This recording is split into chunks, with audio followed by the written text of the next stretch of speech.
niyo ba batid na marami sa mga Indio ang mama? Padre Damaso, hindi nyo rin babatid na nasa loob tayo ng bahay ng isang Indio.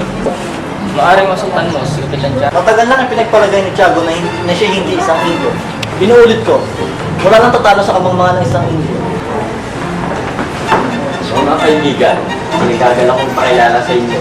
Ang dahilan at sa salo-salong ito, ang anak na nisira akong kaibigan, si Don Crisostomo Ibarra. Kararating lang niya mula sa Europa. Noches buenos, amigos.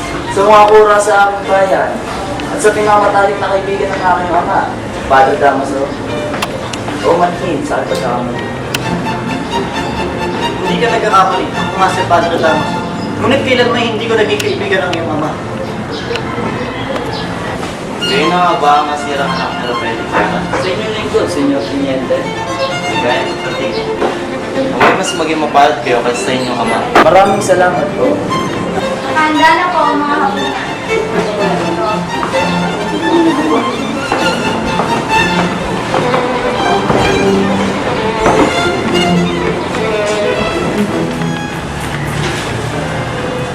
Wala ka bang mga mata? Meron po, senyora. Mga matang mas malinaw pa kaysa sa inyo. Ngunit ko kayo nakatingin sa inyong kulot na buhok. Senyor Ibarra, sa halos 7 taon niyo pamamalagi sa ibang bansa, ano ang pinakamahalagang bagay ang nakita niyo?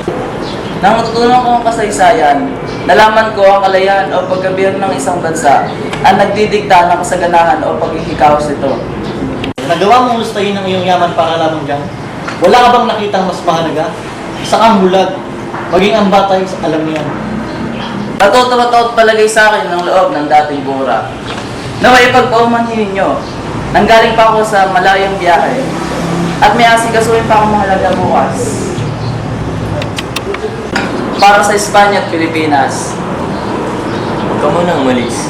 Darating pa si Maria Clara. Bibisitahan ko na lang po siya bukas. Sa ngayon, may mahalaga lang akong kailangang gawin. Nakita na ninyo, ganyan ang nangyayari sa mga kabataan ay pinapadala sa Europa. Nagiging mayabang at kapag mataas.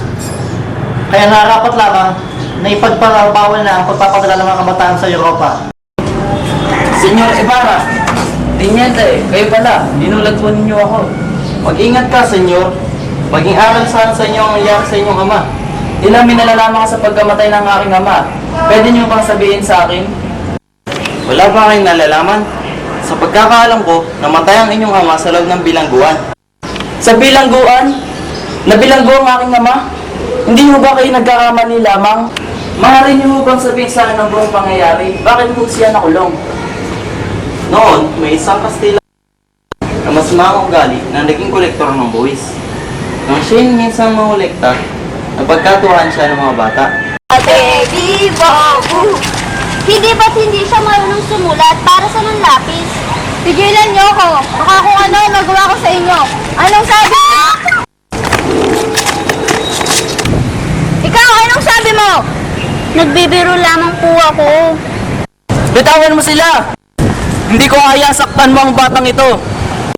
Sa kasamaang palad ay ilang minuto lamang ay namatay ang kolektor. Dahil dito'y, hinuli ang iyong ama at kinulong. Hinakuin siya ng lahat at pinagbintangan ako ano-ano. Dahil sa kanyang malaya, nasira ang kanyang kalusugan at sa bilangguan namatay. Kaya pala hindi sinabi sa akin ang dahilan ni Kapitan Tiago. Ama ko,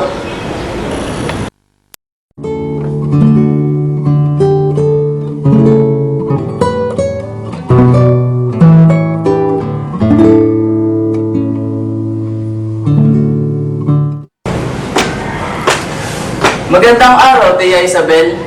Magandang araw din naman, Iho. Nandyan ho ba si Maria Clara? Maghintay ka lamang sandali at tatawag ko sa kanyang silid. Maraming salamat po. Maria Clara, si Tia Isabel mo ito. Nariyan ni si Crisostomo. Paghihintayin mo pa ba siya? Hindi na po, Tia.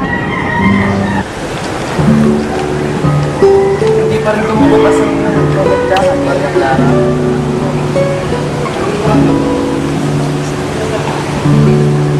Nakarating ka lamang ng Europa ay tumatamis na ang iyong mga salita. Marahil maraming babae ang nagkakagusto sa iyo doon dahil sa mga pambobola mo. Mahal ko, Alam mo bang ako ay isang mapalad na nilalang? Mapalad? Bakit? Dahil sa mga babae mo? Mapalad dahil pinagkasundo tayo ng ating mga magulang na ipakasal ako sa pinakamagandang babae na ngayon nasa aking harapan. Asos, binola mo pa ako. Labis ako nangulila sa iyo, Maria. Higit akong nangulila, Crisostomo. Patawarin mo ako kung kailangan ko ng lumisan. Uwi pa ako sa San Diego dahil bukas ay araw na ng mga patay. Hanggang sa muli, mahal ko. Sandali. Ilalay mo ang mga ito sa iyong mga magulang. Maraming salamat, mahal ko. Ingat ka, mahal kong Crisostomo.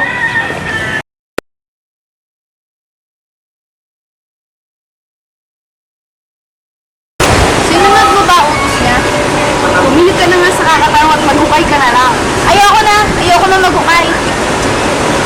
Alam mo ba kung saan ang malaking krus na itinirin? Malaking krus.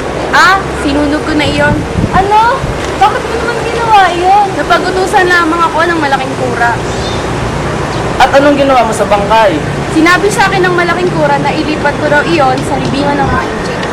At ginawa mo naman? Kang magalit, senyor. Masyadong mabigat ang bangkay at umuulan ng gabi iyon. Kaya itinapon ko lang sa ilog. Itinapon? Isang kabaliwan ang iyong ginawa. Anong ginawa mo sa akin, Ama? Nagkakamali ka. Wala akong ginagawa sa... Anong wala? Hindi ako. Hindi ako. Hindi ako, kundi si Palin Damaso.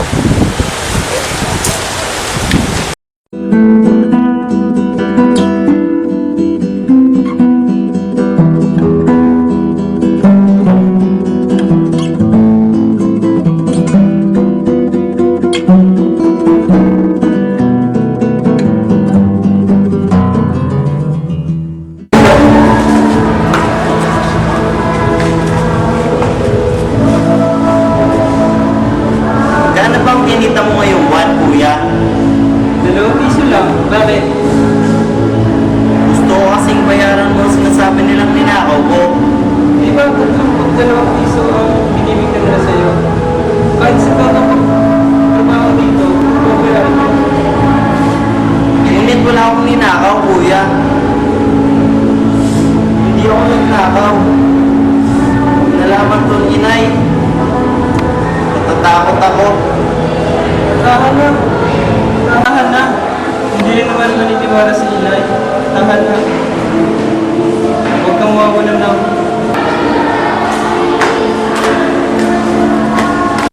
Basilio, may multa kang nabariyan dahil hindi mo pupunod ng kampana. Ikaw, Crispin, hindi ka maaaring umuwi na ganun yung sinasauli ng nakaw mo. Ngunit wala talaga akong ninakaw. Nagsisinungaling ka pa?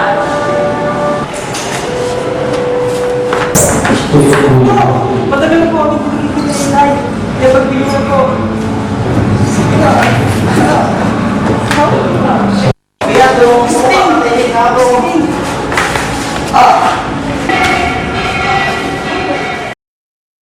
Marahil ay gutom na ang mga anak ko. Hindi ko sila hayaang magutom kaya naghanda ako ng pagkain. May makakain ba? Oo, nariyan. Bilisan mo at nagugutom na ako.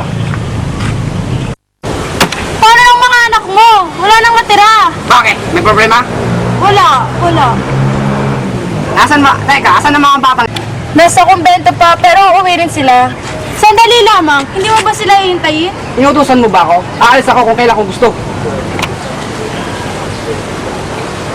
Kawawang mga anak ko. Ipaghahain ko na lamang sila. Isip po ba kayo, inay? Basilio, anak ko! Ano nangyari? Bakit ka umiiyak? Bakit ka sugatan? Tumakas po sa kumbento. Takot po ko, inay. Crispin po. Ano? Si Crispin! Nasaan si Crispin? Tumakas sa kumbento. Pinagbibinta nga po siya. Nagdakaw. Ano? Inakusahan ng mabait ko ang anak na si Crispin? Dahil ba sa mahirap tayo, kailangan nating magdusa? Inay! Basilio, anak, nagugutom ka? Heto ang kanya tawilis. Kumain ka, anak ko. Ngunit hindi po ako kumakain. Tamis, inay. Alam ko, naganda ako ng ulam kanina, ngunit dumating ang iyong ama. Dumating si Itay. Oo. Pero, umalis din siya kagad, di po ba? Basilio, Patawad po, inay. Diyos ko, anong gagawin ko? Maria Clara, kamusta na kayo ni Ibarra? Kami ni Ibarra? Anong kami ni Ibarra? Oo, sa katunayan ay papunta na siya dito ngayon at sabay kaming mangingisda.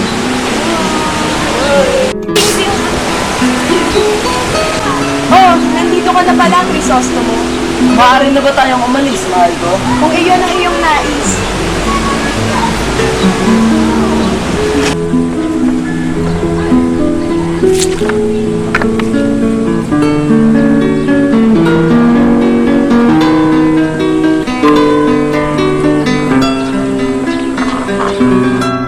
Senyorita Maria Clara, saan po gusto niyong pumunta? Nais ko sanang pumunta sa palaisdaan ng aking ama. Malayo pa ba? Ako po hindi po, senyorita. Sandali lamang po makakarating na tayo doon. Ano iyon? Marahil kahoy lang po yun. Ah, kahoy lamang pala. Kahoy pa rin ba yun? Sandali lang po titignan ko. Isang buhaya! May buhaya! Kaya pala naubos ang mga isda dito. Kailangan mamatay ng buhaya na yan. Crisostomo, nanganganib ang buhay niya! Huwag kang mag-alala, mahal ko. Ililigtas ko siya.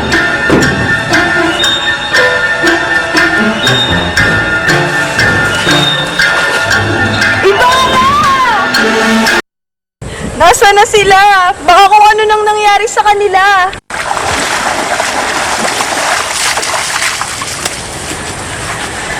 Maraming salamat po sa pagligtas ng buhay ko, senyor. Balang araw, sa kailangan niyo ng tulong, nakanda po kayong tulungan kayo.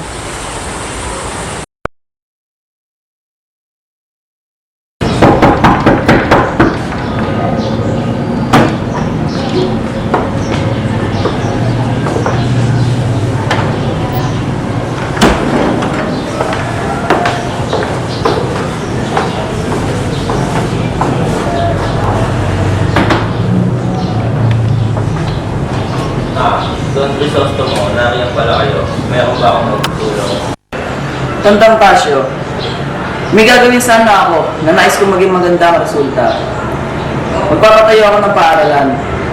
Nais ko sanang malaman kung sino-sino ang aking kukonsultahin sa bayan. Ang plano mo, Don Crisostomo, ay naging plano ng baliw na kagaya ko. Kaya tigilan niyo na ang pagpapatayo ng paaralan. Mapapahamak lamang kayo.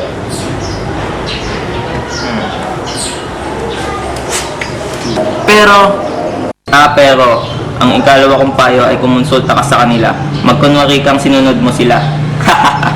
Ngunit, may pagpapatuloy ko ba ang aking plano na hindi lumalabag sa katotohanan? Walang sino man ang gusto ng katotohanan, Don Crisostomo. Kung nais mong ipagpatuloy ang iyong plano nang hindi ka napapahamak, ay kailangan mong makisabay sa hangad nilang hangarin. Mabuti ang hatol ninyo. Hindi nabigo ang aking pag-asa sa mabuti ninyong payo. Paalam. Sana nga hindi ka mabigo dahil ang pagiging marangal ang nagpahamak sa iyong ama.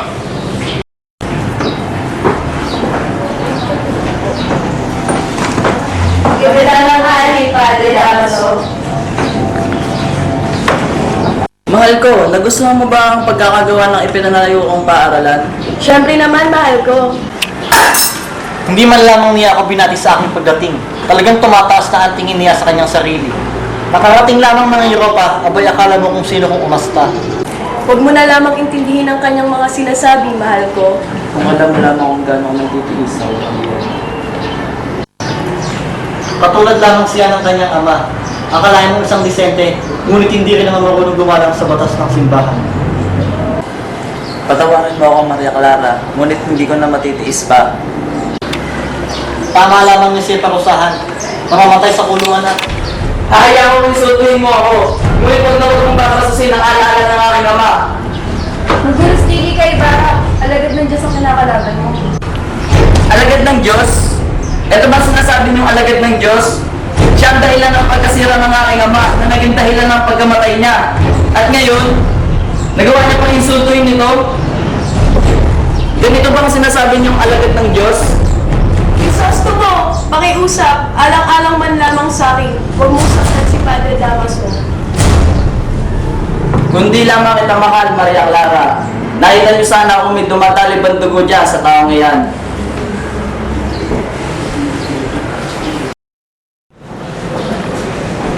Ikaw, hinahanap kung mapatay kita? Ano nangyari sa'yo? Ano nangyari sa akin? Itong sulat, hindi mo pinapadala sa alkalde. Tapos sabi mo pang sinusulan ako ng pasugalan. Tapos yung ginawa mo sa babae kanina. Tapos ngayon, hindi mo malapit kung bakit hindi kita papatay. Tingnan natin. Tingnan natin kung magagawa ko. Ang narapit mo kay sa akin, nakikis sa'yo. Tuwag! Hindi ka makalapit! Tamaan naman ang idilat ang buong mga kan. Magbukas ka! Magbukas ka! Huwag kang papasok! Huwag kang papasok! Pag dumuot ay babariling kita! Parang ka sa kusat ng palamig na ulo! Sinusumpa ko! Pag nahuli kita, ni ang Diyos, hindi magpapakita sa iyo. Pin mo lang ang ibig mong sabihin! Ayaw kong ako'y makapagsimba! Ayaw kong ako'y makapagbigay sa Diyos!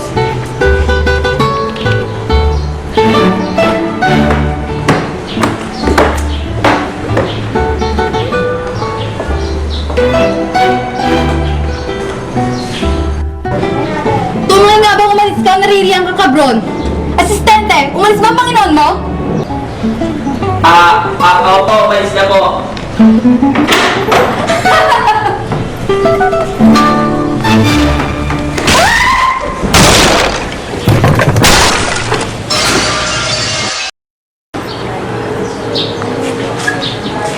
Oh, Doña Vitorina, kayo pala. Tuloy kayo. Magandang araw, Kapitan Tiago at Isabel. Kung kami kasama na pa kayo. Oo. Magandang araw po. Ako nga po pala si Alfonso Linares. Magandang araw rin sa'yo, Rio. Kamusta na nga pala si Maria Clara? Wala pa rin pong pagbabago ng divorce.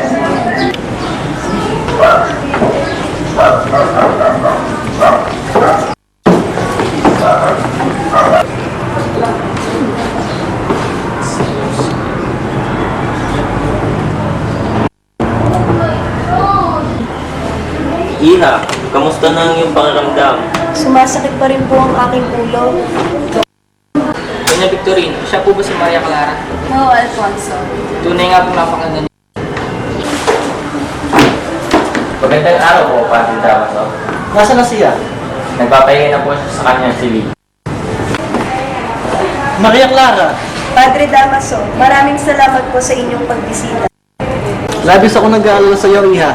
Magpagaling ka kaagad. Opo. O sige, Iha, magpahinga ka na. Opo, Padre.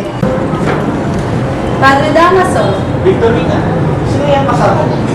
ang totoo po niya na ngayon po po siya sa ipakilala ng Padre.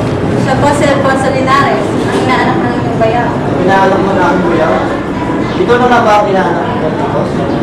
Opo, Padre. Ako nga po. Anong saya ko sa wakas? Nakita na kita, Iho.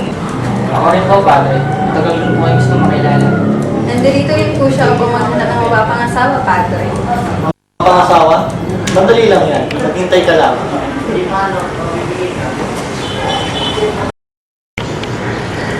Pilipinas. Sabihin mong Pilipinas, huwag kang hayop.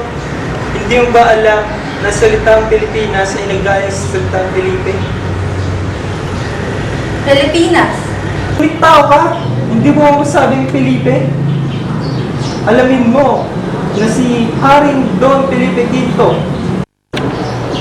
Sabihin mo Felipe at dadagdagan mo lang yung nas na sa wikang Latin ay isla ng mga Indyo at yun ang kaputa-putahan mong bayan. Felipe. Pilipinas. Pilipinas. Ganun ba? Noong unang panahon ay pili kunturan at hindi Felipe. Tayong mga bago, hindi dahil sa tayo'y nagiging makapranses, ay hindi natin maamin ang mapagbigkas ng dalawang I na magkasunod. Kaya't ang mga taong biyasa, lalo na sa Madrid, teka, nakaparoon ka na ba sa Madrid? Ang mga taong biyasa, ang sabi ko ay bumibigkas na ng mga ministro, imitasyon, endino, at iba pa na siya ang tinatawag na makabago. Kung ganyan dapat sabihin mo yung... Alinsunod sa unang panahon, tao ka. Ang bayang ito ay hindi biyasa.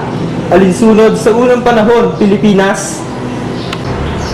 Consola, paano ang tawag mo sa putang mong bayan? Paano pa? Ganyan turo mo. Pilipinas. Hagis sa kansilya, puta ka. Kahapon ay sabi ng maayos, ayos, makaluma. Ngunit ngayon, kailangan bigkas ng makabago. Hindi ako luma. Ano bang akala mo? Walang kailangan! Sabi mong Pilipinas! Ayoko. Hindi ako sa lumang kasangkapan. Magyara akong 30 taon. Sabi mo, puta ka. Hagis sa kansilya. Pili.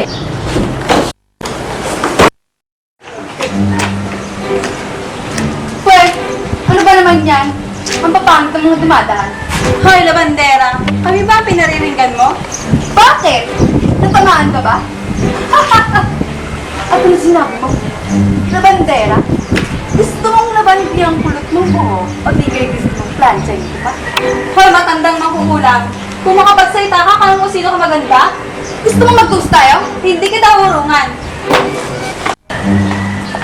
Tumigil na kami dalawa para mga bata. Hoy, Alperes, pagsabihan mo nga yung asawa mo ka kukulam! Nabukuti ka ng babae. Tayo na, Victorina. Wala tayong mapapala sa mga yan. Mukha mo, pili ng bagay manggagamot!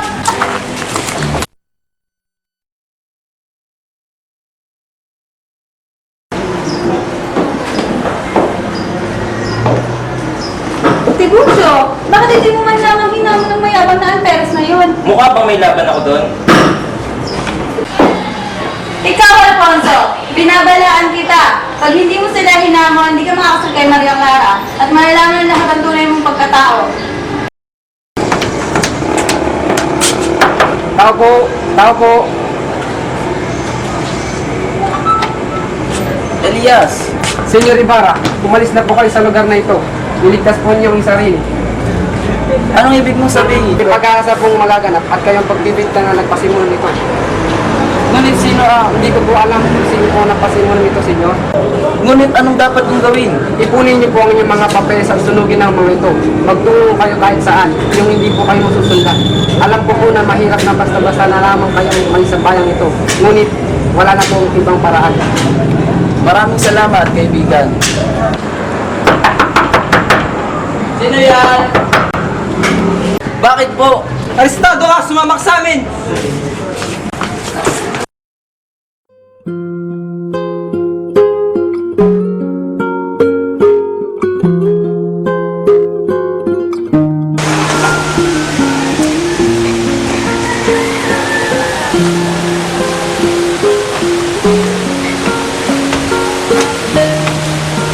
Gusto mo? Mahal ko, tinulungan ako ni Elias sa makatakas.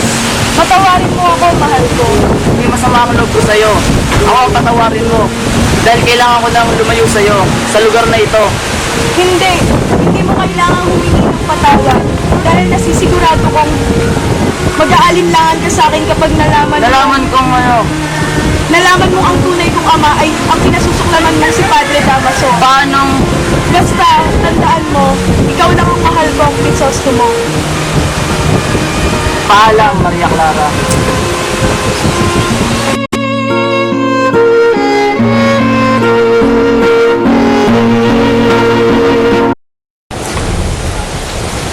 Elias, saan tayo pupunta?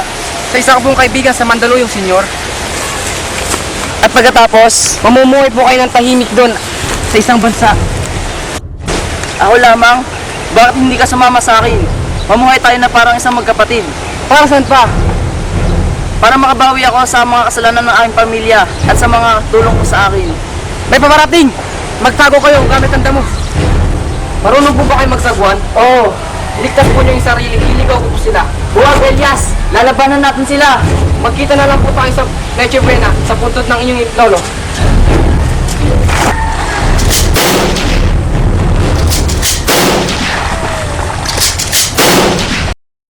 Hindi! Hindi ito maaari! Mahal ko! Anong nangyayari sa'yo, anak ko? Masaya na po ba kayo? Anong ibig mong sabihin? Wala na siya. Patay na si Crisostomo. Wala na ang taong mahal ko. Ngunit, Tanging si Ibarra lang ang mahal ko. Wala nang iba. Hindi ko mahal si Alfonso at hindi ako magpapakasal sa kanya. ngunit, Kung itutuloy niyo ang pagpapakasal sa aming dalawa, magpapakamatay ako. patawad anak ko. Patawarin mo ako, Iha. Kung nanghimasok ako sa iyong dalawa ni Ibarra sa buhay niyo, patawad anak ko. Magmumungo na lang ako. Kung yan ang gusto mo.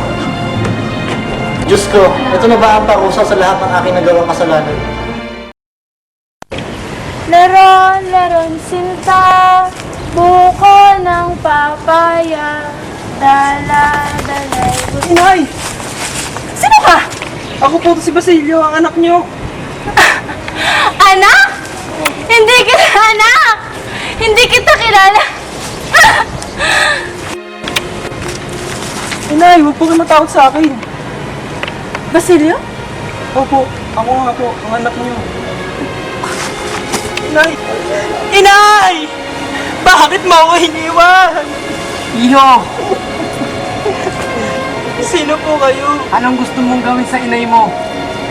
Gusto ko po siya ipalibing sa sementeryo. Ngunit, wala po akong pera. Kumuha ka na lamang ng mga panggatong. Malapit na ang kamatayan ko, Iho. At sa sandaling mangyari ito, nais ko sanang sunugin mo ang aming mga katawan hanggang sa maging abo. At pagkatapos, magugay ka at may makikita kang kayamanan. Gamitin mo ito sa iyong kinabukasan. Naiintindihan mo ba? Opo.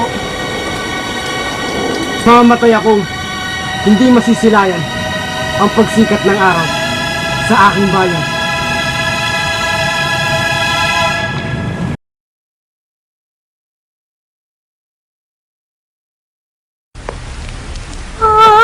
Naginip kang lumulutang, hindi mahagip kahit sundan. Sinta, bakit ako iwanan? Para sa ligalig ng bayan. Sumulong na sintang katapatan, abot tanaw na lamang mamasdan. Ang kailayo't lugmok na bayan. Ang anino mong mag-isa sa larangan,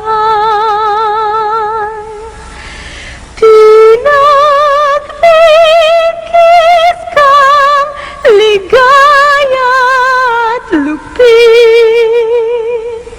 Sanlibong langit sa isang saglit, sanlibong sakit sa bawat halik. Pinagpikis kang ligaya at lupit. Pinagpikis kang ligaya